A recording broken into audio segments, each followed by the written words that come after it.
Mac.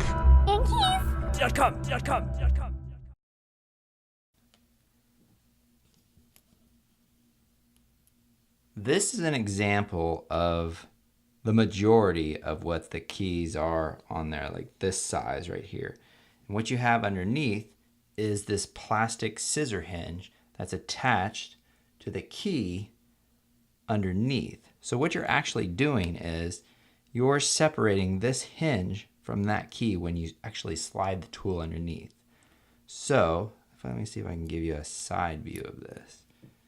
You can kind of see that right there, how it drops right there. So what you're actually doing when you're separating the two, you're taking this tool and you're sticking it inside this little fold right here. And then when you press in, that snaps that right off. So that's why it's important to go in on the actual sides of it and to think that that fold will be somewhat centered in that key. So if you slide your toothpick, paper clip, or whatever it might be, think that you need to remain in the center of this key.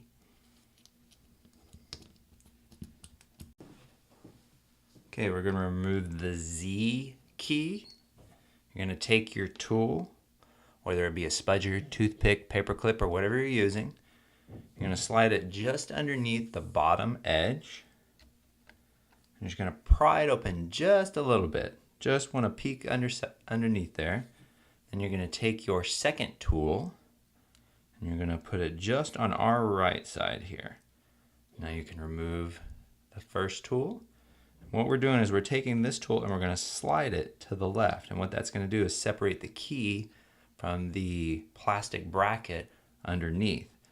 But before you do that, you want to hold on the top part of the key like this. And then you're just going to slide to the left like that. And now you've separated the key from the plastic bracket underneath. Now you're going to take your tool, stick it just above the rubber cup. And what we're going to do is we're going to pry, gently pry, the scissor hinge from the bottom frame. And just nice and gently like that. I'm going to do the same thing to the bottom edge. And sometimes the key will just pop right out there. If you notice that, we didn't really have to pry it up. And now you have removed your Z key and scissor hinge. Now to replace your new scissor hinge, you're going to notice that there is a wide part on the bottom and a tapered part on the top. So you want to put the wide part on the bottom, just line it up on the edge there, and then start pulling in an upward direction. You'll notice it'll kind of hold or grab, and that means it's in place, and you can let go. It should fall right into place. Then take your finger and we're just going to push down on the top part and it should just snap. There you go. You've installed your scissor bracket. Now take your replacement Z key and just drop it right on top there like that. And now what we're going to do is we're going to push down with our finger until all the clips catch. And sometimes you have to wiggle your finger for them to all catch. Like that. And now you can test your Z key and you've installed your Z key. Mac. Keys.com.